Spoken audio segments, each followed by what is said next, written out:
금요 기도의 시간입니다. 어쩌면 일주일에서 가장 피곤한 시간이 이때일 수 있습니다. 그럼에도 불구하고 예배 자리를 기억하시고 하나님 앞에 나오신 성도분들을 환영합니다. 하나님의 은혜가 여러분들 가운데 가득하기를 원하고요. 이 시간을 통해서 우리 피로가 깨끗하게 씻길 수 있기를 소원합니다. 2015년으로 기억하는데 우리나라를 아주 혼란하게 했던 사건이 하나 있습니다. 우리가 잘 모를 수도 있는데 미국에서 스스로 선지자라 불렀던 한 여자가 나타났습니다. 이름은 홍혜선이라고 하고요. 이 사람으로 말미암아 저희 나라가 굉장히 좀 혼란했었습니다. 유튜브에 12번 정도 자칭 예언이라는 것을 올렸습니다. 그 예언의 내용은 하나님께서 타락한 한국 기독교를 심판하려 하신다. 그래서 2015년 12월에 전쟁이 있을 거다. 제가 한번 소개시켜 드린 적이 있습니다. 처음에는 전쟁이 일어난다 이렇게 시작을 했습니다. 근데 사람들이 동요하기 시작을 했고 예언의 횟수가 증가하면서 지역도 구체적으로 이야기를 합니다. 두 군데를 이야기했는데 일산과 종로였습니다. 우리가 살고 있는 여기. 이때 많은 사람들이 동요했습니다. 저도 하도 궁금해서 찾아봤습니다. 찾아보니 하나님의 계시라고 하면서 혼자 막 방언하고 혼자 통역하고 이렇게 하는 영상들이 있더라고요. 그리고 이때 이제 저희 나라 온 지역에 북한에서 판 땅굴이 있다. 어떤 군대 제대한 장군처럼 보이는 사람이 이런 주장도 하고 돌아다녔습니다. 그래서 이 재앙을 피하려면 이 나라를 떠나야 한다. 홍해선이라는 사람도 이렇게 얘기하고 어떤 사람이 나타나서 땅굴도 있다 그러고 전쟁도 일어난다 그러고 그래서 실제로 많은 사람이 재산을 정리하고 외국으로 갔습니다. 우리는 종말이라고 하면 이런 식으로 기대를 합니다. 언제가 되면 재앙이 있을 거다. 언제가 되면 전쟁이 일어날 거다. 때가 되면 적그리스도가 일어날 거다. 그리고 이런 이야기를 들으면 우리는 두려워하고 동요합니다. 제가 속으로 그랬습니다. 홍해설이나 사람이 2015년 12월에 전쟁이 일어난다 그러는데 안 일어나면 어떡하지? 이런 생각이 들었습니다. 그랬더니 아니나 다를까 이 사람이 제 생각을 읽은 건지 모르겠지만 어느 정도 가니 이런 예언을 합니다. 예언과 예언의 성취는 달라질 수 있다. 무슨 말이냐면 자기가 예언을 하는데 결과가 바뀔 수 있다는 거예요. 그리고 그 예로 요나서를 예로 듭니다. 하나님이 니느웨를 심판하겠다고 예언하셨지만 니느웨가 회개하니 심판 안 하셨다. 이런 거죠. 니느웨를 심판하는 것이 하나님의 뜻인데 그래서 요나 선지자가 예언을 했는데 회개해서 하나님께서 심판하지 않으셨다. 이것을 두고 예언이 성취가 바뀔 수 있다. 지금 하나님의 뜻은 한반도에 전쟁이 일어나는 건데 우리가 회개하면 전쟁이 안 일어날 수도 있다. 이렇게 말을 바꾸더라고요. 그런 예언은 저도 할 수 있습니다. 얼마든지 할 수 있습니다. 자, 우리는 예언이라는 것을 혼돈하지 않아야 합니다. 우리는 예언 그러면 미래에 일어날 어떤 일, 그것을 미리 아는 것을 예언이라고 생각합니다. 마치 점쟁이가 미래의 일을 맞추는 것과 같은 겁니다. 물론 예언에는 미래적인 요소가 있습니다. 그런데 정확하게 하면 단순히 미래의 일을 말하는 게 예언이 아닙니다. 예언은 하나님의 뜻을 선포하는 설교입니다. 고린도전서에 여러 은사가 나오는데 예언의 은사가 나오죠. 예언의 은사는 설교를 말합니다. 하나님의 뜻을 깨닫고 그것을 전달하는 것이 예언입니다. 예언에는 두 가지가 있어요. 자막을 띄워주시죠. 예언에는 두 가지가 있는데 좁은 의미의 예언이 있습니다. 역사적인 상황 속에서 하나님의 심판을 선언하는 것. 구약의 많은 선지자들이 이 예언을 했습니다. 이 예언의 목표는 회개가 목표입니다. 이해가 되시죠?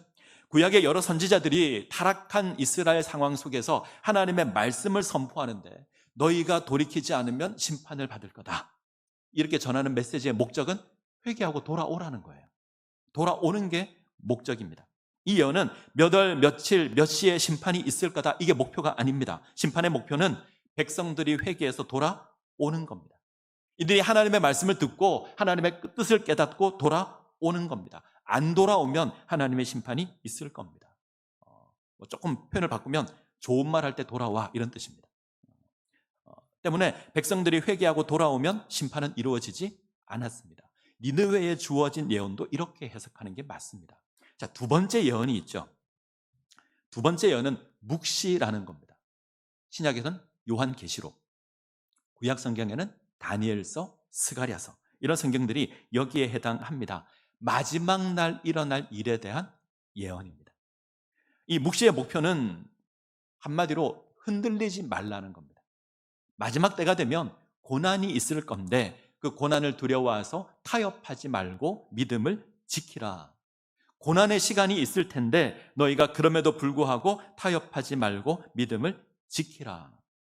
너희가 뭘 잘못해서 심판이 임할 거다. 이건 묵시가 아닙니다. 묵시는 마지막 날 이런 일이 일어날 건데 그럼에도 불구하고 너희가 믿음을 지켜야 한다. 이것이 묵시입니다.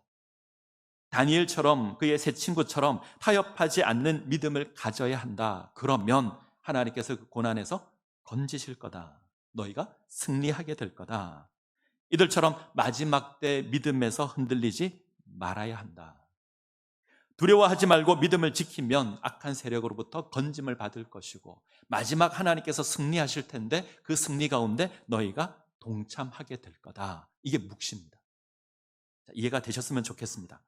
묵시 문학이 존재하는 건 겁을 주기 위해서가 아닙니다. 그날 고난이 있으니까 너희가 두려워해라. 이건 묵시가 아닙니다. 반대입니다. 우리를 위로하기 위해서, 우리에게 용기를 주기 위해서, 우리로 하여금 격려하기 위해서 묵시라는 것이 주어집니다. 고난이 있지만 하나님의 구원이 있기에 낙심하지 말아야 합니다. 자, 다니엘서는 이렇게 읽어야 합니다. 자, 7장에서 네 짐승의 환상을 봤습니다. 그리고 우리가 8장에서 두 짐승의 환상을 보죠. 숫양이 있고 숫염소가 있습니다. 하나님께서 이 환상을 왜 보여줬을까? 하나님께서 왜 이 환상을 보여줄까? 힘들고 어려운 시간이 있지만 결국은 이긴답니다. 그죠? 짐승의 시간이 있지만 결국은 하나님이 이긴다는 겁니다. 어둠의 시간이 있지만 하나님께서 이긴다는 겁니다. 그러니 너희도 이긴다야. 너희가 낙심하거나 넘어지지 말아야 한다. 큰 환난이 있고 큰 두려움이 있어서 너희가 망한다. 이게 아닙니다. 고난이 있지만 이긴답니다. 하나님께서 이기시기 때문에 그렇습니다. 7장이 조금 더 선명했죠. 7장은 바다에서 나온 네 짐승이 있습니다. 고난의 시간이 있지만 하나님의 심판도 있을 겁니다. 이들이 땅에서 군림할 때 하늘에서는 하나님의 영광의 나라가, 하나님의 심판이 주어집니다. 인자와 같은 이가 이 땅에 오실 것이고 하나님께 권세를 받을 것이고요, 영원한 하나님의 나라가 세워지게 될 겁니다. 짐승의 시간이 있지만 끝날 때가 있고 하나님의 영원한 나라가 주어질 겁니다. 자, 8장도 똑같습니다. 하나님을 거역하는 짐승이 일어날 겁니다. 숫양도 일어나고 숫염소도 일어납니다. 근데 시간이 정해져 있죠. 2300 주야까지만 이들이 다스릴 겁니다. 이 시간이 지나면 하나님께서 심판하실 것이고 하나님께서 구원할 겁니다. 그런데 다니엘이 이 환상을 잘 이해하지 못했던 것 같습니다. 7장에서도 그랬죠. 환상을 보는데 잘 이해가 안 됩니다. 그래서 두려워서 물었습니다. 8장에서도 똑같습니다. 다니엘이 묻습니다. 자, 다니엘이 궁금해하자 하늘에서 솔리가 들리죠. 하늘에서 가브리엘아, 이 환상을 이 사람에게 깨닫게 하라. 그래서 가브리엘 천사가 다니엘에게 와서 이 환상을 해석합니다. 이 해석하는 내용이 오늘 우리가 읽은 본문의 내용입니다. 자, 간단하게 정리하면, 자, 숫양, 그림에 보이죠? 숫양은 메대와 바사라는 나라를 의미하고요, 뒤이어 일어나는 숫염소는 헬라를 의미합니다. 헬라가 큰 뿔이 하나 있죠. 저 뿔은 헬라 제국에서 아주 유명한 알렉산더 왕을 의미합니다. 그리고 저 뿔 다음에 작은 4개의 뿔이 일어납니다. 알렉산더 대왕이 32살의 나이로 죽는데 죽고 나서 나라가 4개로 나누어집니다. 그리고 그 가운데 또 하나의 뿔이 나오죠. 그 한 4개 뿔 가운데 하나에서 또 하나의 작은 뿔이 나오는데 이 뿔이 영화로운 땅을 향해서 다가갑니다. 영화로운 땅, 하나님의 약속의 땅을 향해서 커지고 모욕합니다. 기억하셨으면 좋겠는데 안티오쿠스 4세라고 하는 헬라 제국의 왕입니다. 셀류커스라고 하는 나라의 왕인데 하나님을 대적하고 하나님을 모욕하고 하나님의 백성을 핍박합니다. 우리가 지난 시간에 살펴봤죠. 하나님의 성전을 모욕합니다. 모든 제사를 금지시키고 하나님을 섬기는 모든 절기를 금지시키고 그곳에 제우스 신상을 세우고 하나님의 말씀을 섬기는 모든 자들을 죽입니다. 자, 그랬던 자가 안티오쿠스 4세입니다. 우리가 기억해야 될 것이 있습니다. 이런 때가 있습니다. 안티오쿠스 4세가 괴롭게 하는 그런 시간이 있을 겁니다. 요한계시록을 가면 이런 사람을 적그리스도라고 합니다. 하나님을 거역하는 적그리스도가 있을 겁니다. 이것이 우리를 두렵게 하는 이유이기도 합니다. 지금 다니엘은 바벨론을 살고 있습니다. 지금 포로로 잡혀와 있는 것도 괴로운데 이게 끝이 아니라는 거죠. 메대도 있고요, 바사도 있고요, 헬라도 있을 겁니다. 그 가운데 안티오코스 4세가 일어나서 더 하나님의 백성을 고약하게 아주 괴롭히게 할 수도 있습니다. 하나님의 성전을 모욕하는 일도 있을 겁니다. 이것만으로도 두려운데 오늘 성경이 하고 싶은 이야기는 이것이 영원하지 않다는 겁니다. 끝이 있다는 겁니다. 고난이 있지만 그칠 때가 있고 하나님께서 이기실 때가 있다는 겁니다. 7장에서는 한때, 두때, 반때를 지나면 하나님의 나라가 임할 겁니다. 8장에서는요, 2300주야가 지나면 이들의 때가 그칠 겁니다. 그리고 하나님의 구원이 임할 겁니다. 자, 25절을 보죠. 오늘 본문의 핵심이 25절입니다. 25절 같이 읽습니다. 그가 꾀를 베풀어 제 손으로 속임수를 행하고 마음에 스스로 큰 채하며 또 평화로운 때에 많은 무리를 멸하며 또 스스로 서서 만왕의 왕을 대적할 것이나 그가 사람의 손으로 말미암지 않고 깨지리라. 스스로 꾀를 내어서 다른 사람을 속이고요, 사람들을 죽이고 하나님을 대적하는데 결국은 심판을 받습니다. 마지막을 보시죠. 그가 사람의 손으로 말미암지 않고 깨지리라. 사람의 손으로 말미암지 않고 깨어질 겁니다. 하나님께서 심판하실 겁니다. 하나님을 대적하는 적 그리스도가 일어나지만 하나님의 심판을 받고 망할 겁니다. 하나님이 이길 겁니다. 다니엘서의 환상에 보여주는 결론은 이렇습니다. 하나님께서 세상을 주장하신다. 하나님께서 세상을 다스리신다. 때로 짐승이 일어나서 하나님을 대적할 수 있지만 하나님께서 세상을 주장하셔서 그들을 심판할 것이다. 모든 게 하나님 손안에 있다. 마치 하나님께서 보이지 않는 것 같은 때가 있습니다. 하나님을 대적하는 세력이 이길 것 같은 그런 때가 있습니다. 그런 상황이 우리에게 주어질 수 있지만 하나님 이긴다는 겁니다. 사자와 같은 짐승이 일어나고요, 곰과 같은 짐승도 일어날 겁니다. 표범과 같은 짐승도 일어나고 형체를 알 수 없는 잔인한 짐승도 일어날 겁니다. 숫양도 일어나고 숫염소도 일어납니다. 이들이 일어나서 하나님을 대적하지만, 그래서 마치 하나님이 없는 것처럼 보이지만 하나님 모든 걸 지켜보고 계시고 하나님 모든 걸 다스리시고 계시고 하나님 모든 것들을 심판하실 겁니다. 하나님 심판하면 이 모든 것들은 흔적도 없이 사라질 겁니다. 이 환상이 우리에게 요구하는 게 있습니다. 두 가지 삶이 제시되는데 그 중에 하나를 선택하라는 겁니다. 하나는 이 땅의 짐승이 두려워서 그들을 섬기는 삶을 사는 것이고요, 또 하나는 고난 중에도 하나님을 기억하고 하나님 섬기는 삶을 사는 겁니다. 짐승을 섬기는 삶과 하나님을 섬기는 삶이 있는데 무엇을 선택할 것인가 묻는 겁니다. 답은 뻔하죠. 하나님을 섬기는 삶을 살아야 합니다. 하나님 백성으로 사는 겁니다. 이 일이 옳은 겁니다. 그런데 이 길이 결코 쉽지는 않을 겁니다. 마치 포로의 삶을 사는 것과 같습니다. 하나님을 알지 못하는 바벨론에서, 하나님을 섬기지 않고 우상을 섬기는 그 바벨론에서 하나님의 백성으로 사는 겁니다. 세상 사람들은 짐승을 쫓고 짐승을 두려워하는 그 세상에서 하나님 두려워하는 삶을 사는 겁니다. 때로는 왕의 진미와 포도주로 우리를 유혹할 겁니다. 때로는 황금으로 우리를 유혹해서 엎드려 절하라 할 겁니다. 순종하지 않으면 풀무불에 던진다고 위협도 할 겁니다. 때로는 하나님을 섬기지 말라 그럴 겁니다. 하나님을 섬기면 사자굴에 던져 넣겠다 이렇게 위협도 할 겁니다. 이 속에서 믿음을 지키는 건 절대 쉽지 않습니다. 그러나 우리가 하나님 바라보면, 우리가 하나님 의지하면 하나님께서 도와주실 것이고 우리가 승리의 삶을 살아갈 수 있을 겁니다. 왕의 진미와 포도주를 거절할 수 있고요, 하나님께서 우리를 풀무불에서 건져내실 겁니다. 하나님 우리를 사자굴에서 건져내실 겁니다. 그리고 당신의 이름을 선포할 겁니다. 그 은혜를 누리셨으면 좋겠습니다. 제가 정말 좋아하는 말씀이 있습니다. 제가 예수 믿는 그 순간부터 외웠던 말씀이고 지금도 제가 주장하는 말씀인데 여러분들도 너무 잘 아는 말씀입니다. 한번 찾아보죠. 이사야 41장 10절입니다. 이사야 41장 10절. 자막이 있는데 자, 찾겠습니다. 이사야 41장 10절.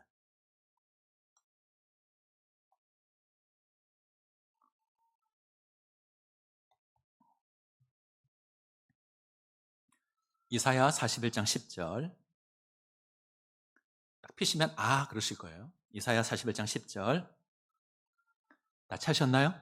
자, 같이 읽겠습니다. 두려워하지 말라, 내가 너와 함께함이라. 놀라지 말라, 나는 내 하나님이 됨이라. 내가 너를 굳세게 하리라. 참으로 너를 도와주리라. 참으로 나의 의로운 오른손으로 너를 붙들리라. 이스라엘의 회복을 약속하는 말씀 가운데 하나입니다. 이스라엘이 포로로 잡혀갈 텐데, 바벨론의 포로로 잡혀갈 텐데 하나님께서 건져내시겠다 약속하면서 이르시는 말씀이 이 말씀입니다. 두려워하지 말라, 내가 너와 함께함이라. 놀라지 말라, 나는 내 하나님이 됨이라. 내가 너를 굳세게 하리라. 참으로 너를 도와주리라. 참으로 나의 의로운 오른손으로 너를 붙들리라. 하나님이 약속하십니다. 우리와 함께 하시겠다. 하나님이 약속하십니다. 나의 하나님이 되시겠다. 굳세게 하고요, 우리를 도와주시겠다고 합니다. 하나님의 의로운 오른손으로 우리를 붙드시겠다. 그래서 두려워하지 말라, 놀라지 말라 말씀합니다. 바로 그 다음 절 볼까요? 11절. 11절 같이 읽습니다. 보라, 네게 노하던 자들이 수치와 욕을 당할 것이요 너와 다투는 자들이 아무것도 아닌 것 같이 될 것이며 멸망할 것이라.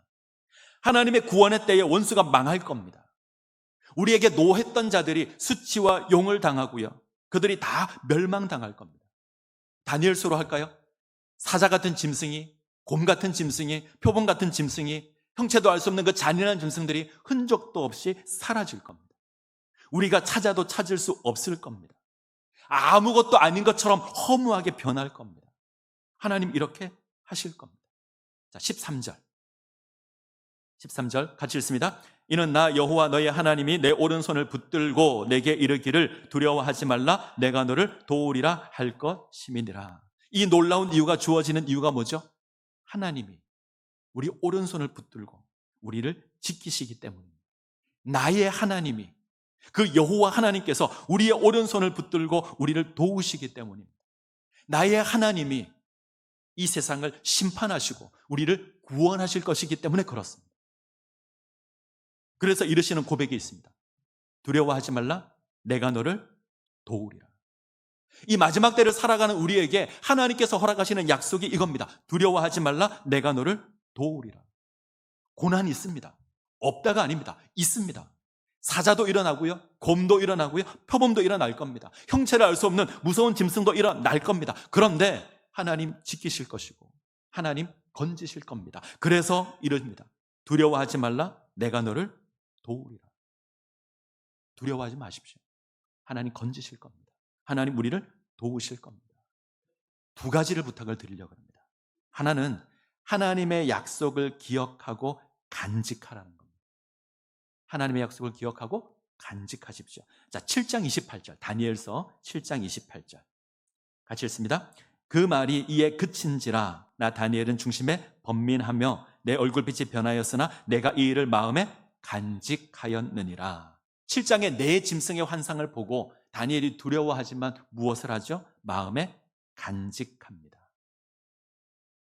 자, 8장을 한번 볼까요? 자막은 없는데. 자, 8장 26절. 8장 26절.